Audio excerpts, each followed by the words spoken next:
Hai, Assalamualaikum dan selamat sejahtera kepada semua pelajar-pelajar cikgu ya. Jadi hari ini kita akan sambung kembali untuk bab 1 iaitu biodiversity di bawah subtopik pengelasan organisma. Okey, di dalam kelas sebelum ini kita dah belajar pengelasan haiwan. Jadi untuk hari ini kita akan belajar kepada pengelasan tumbuhan.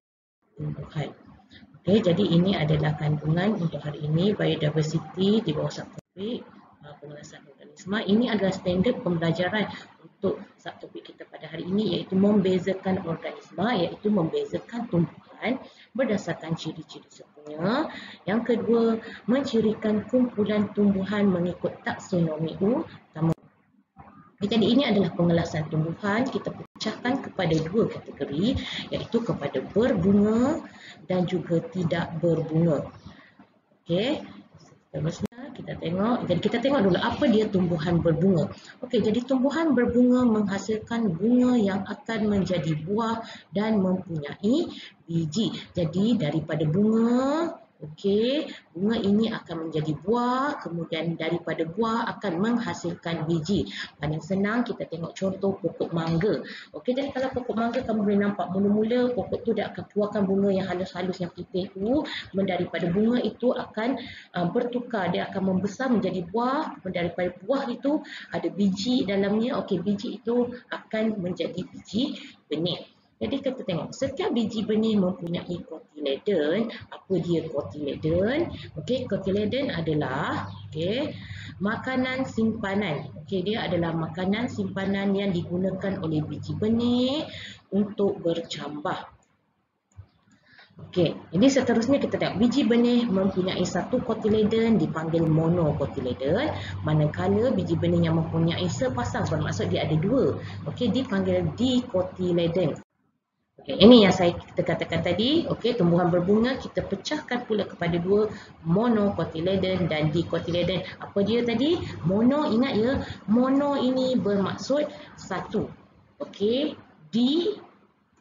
dicotyledon bermaksud dua. Okey, seterusnya kita pergi kepada kumpulan monocotyledon. Jadi monocotyledon, setiap biji benih mempunyai hanya satu cotyledon. Ini yang saya dah terangkan tadi. Jadi di mana cotyledon untuk monocotyledon? Ya, di sini. Okey, kamu boleh nampak ya. Okey, ini adalah cotyledon. Ini adalah cotyledon untuk biji benih monocotyledon. Okey, dia hanya ada satu sahaja. Okey, apa lagi ciri-ciri untuk tumbuhan monocotyledon? Okey, kita boleh tengok dia adalah berakar serabut. Okey, akar serabut. Jadi kamu boleh nampak akar serabut paling senang. Contoh akar serabut kamu boleh lihat pada rumput. Rumput kan ada, kamu boleh cuba dekat rumah nanti, kamu tarik rumput dekat rumah, kamu akan nampak ini akar serabut. Dia akar dia halus-halus. Kemudian dia berbatang lembut. Okey, berbatang lembut maksudnya kamu boleh patahkan dengan tangan. Okey, dia lembut.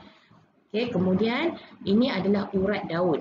Okey, urat daun adalah kalau monocotyledon uratnya adalah selari. Kamu nampak ya, dia straight je daripada batang tu, dia akan straight sampai ke hujung daun. Okey, itu adalah daun urat selari. Maaf ya, tak nampak, tertutup. Okey, seterusnya, okey, ini adalah contoh bagi tumbuhan monocotyledon. Kita kategorikan monocotyledon iaitu contoh pokok rumput, pokok padi, pokok tebu dan juga pokok jagung. Sekarang kita pergi kepada kumpulan dicotyledon. Okey, seperti biasa tadi saya dah bagi tahu, dicotyledon bermaksud dia mempunyai dua. Okey, mempunyai dua cotyledon. Jadi di manakah dua tu? Okey, kita tengok ini. Okey, ini satu. Okey, ini satu. Ini dua. So dua cotyledon di sini. Okey, ciri yang lain kita tengok dia berakar tunjang. Kamu boleh nampak ni akar tunjang. Okey, jadi akar tunjang kamu akan nampak satu akar yang besar, kemudian di keliling dia baru ada akar yang kecil. Jadi ini adalah akar tunjang. Kemudian batang dia, kalau tadi monocotyledon dia punya berbatang lembut, kamu boleh patah-patahkan. Tapi kalau untuk dicotyledon dia batang berkayu, dia keras ya. Jadi tak bolehlah kamu nak patahkan dengan tangan. Okey, bagaimana pula dengan dia punya urat daun? Okey, kalau tadi monocotyledon dia urat dia straight je. Tapi berbeza dengan dicotyledon, dia adalah urat jejala. Okey, kamu nampak dia bercabang. Okey, kita pergi pada seterusnya. Contoh bagi tumbuhan dicotyledon adalah pokok durian. Okey, ini pokok durian, pokok mangga dan juga pokok bunga raya. Jadi apakah persamaan monocotyledon dan dicotyledon? Okey, ini adalah persamaannya. Monocotyledon dan dicotyledon adalah daripada kategori tumbuhan berbunga. Perbezaan pula, okey, perbezaannya ada beberapa ya. Okey, jadi kita boleh lihat, okey, perbezaan. Kalau dicotyledon kita tengok dari segi biji benih. Kalau dicotyledon mempunyai dua biji benih, dua cotyledon. Manakala monocotyledon dia hanya mempunyai satu cotyledon. Kita tengok dari segi akar, okey, kalau dicotyledon dia berakar tunjang. Manakala monocotyledon dia berakar serabut. Okey, manakala batang, okey, untuk dicotyledon kayu keras. Maksudnya batang berkayu, manakala monocotyledon dia berbatang lembut, iaitu kayu lembut. Dari segi urat daun, okey, dicotyledon urat daun bercabang, maksudnya urat daun jejala. Dia membawa maksud yang sama. Okey, manakala monocotyledon, okey, urat daun dia adalah selari. Okey, jadi tadi kita dah pergi kepada tumbuhan berbunga, sekarang kita pergi kepada kategori kedua, iaitu tumbuhan tidak berbunga. Jadi tumbuhan tidak berbunga kita pecahkan kepada tiga, iaitu lumut, paku pakis dan juga conifer. Okey, kita tengok dulu ciri-ciri yang ada pada lumut. Okey, jadi lumut adalah tumbuhan yang bukan vaskular. Jadi apakah dia tumbuhan bukan vaskular? Tumbuhan bukan vaskular adalah tumbuhan yang ringkas dan kecil tanpa sistem vaskular. Okey, jadi apakah dia vaskular? Okey, kita pergi. Okey, kita tengok apakah dia sistem vaskular. Ini dia sistem vaskular. Sistem vaskular adalah sistem yang mengangkut air dan makanan ke seluruh bahagian tumbuhan. Jadi kamu boleh tengok daripada rajah ni. Okey, jadi tumbuhan dia menyerap makanan dan air daripada mana? Okey, dia menyerap daripada akar. Kamu nampak H2O. H2O ini adalah simbol bagi air. Makanan bagi tumbuhan adalah minerals. Jadi air dan juga minerals, iaitu makanan, akan diangkut ke seluruh bahagian tumbuh-tumbuhan, iaitu pada batang, pada daun. Keseluruhan dan juga akar. Jadi dia dari bawah dia akan naik ke atas, kemudian dia akan pusing, menyeluruhlah keseluruhan pokok. Itu adalah sistem vaskular. Okey, kita tengok ciri yang seterusnya. Okey, lumut dengan menghasilkan spora. Jadi, lumut ini dia mempunyai sporagium. Jadi, ini adalah sporagium ya kelas. Okey, ini. Yang bulat ni adalah sporagium. Okey, di dalam sporagium ini dia mengandungi spora. Ini adalah spora. Ini kalau kamu nampak. Jadi, benih-benih spora berada di dalam sporagium. Okey, kita pergi kepada kumpulan seterusnya, iaitu paku pakis. Okey, kumpulan paku pakis. Apa dia paku pakis? Okey, ciri-ciri yang pada paku pakis.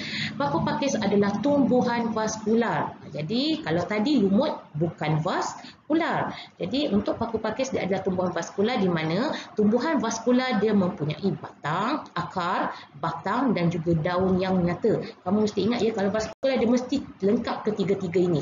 Dia mesti ada akar, batang, daun. Kalau tak cukup, dia bukan vaskular. Seterusnya, okey, paku pakis membiak dengan menghasilkan spora. Okey, sama juga macam lumut tadi, dia membiak daripada spora. Jadi ini adalah sporagium. Daripada sporagium ini dia ada benih-benih spora dalamnya ya. Okey, kemudian spora itu akan disebarkan untuk menghasilkan tumbuhan yang baru. Okey, kita pergi kepada kumpulan seterusnya, iaitu conifer. Okey, ini adalah contoh-contoh tumbuhan konifer. Okey, banyak jenis ya. Paling senang konifer yang kamu nak kenal kita panggil pokok Christmas. Jadi pokok Christmas ini kita termasuk di dalam salah satu jenis pokok konifer. Ini yang kita biasa nampak ya. Yang ini pun biasa kita tengok dekat taman-taman rekreasi ditanam ya.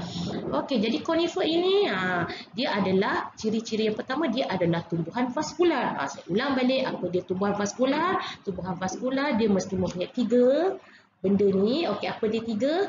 Akar, batang dan juga daun. Okey, ini adalah contoh tumbuhan konifer. Okey, ciri seterusnya konifer dia membiak dengan menghasilkan kon. Jadi kalau tadi lumut dan juga paku pakis dia membiak melalui spora, tetapi berbeza dengan konifer dia membiak daripada kon. Jadi daripada kon ini dia akan menghasilkan tumbuhan yang baru.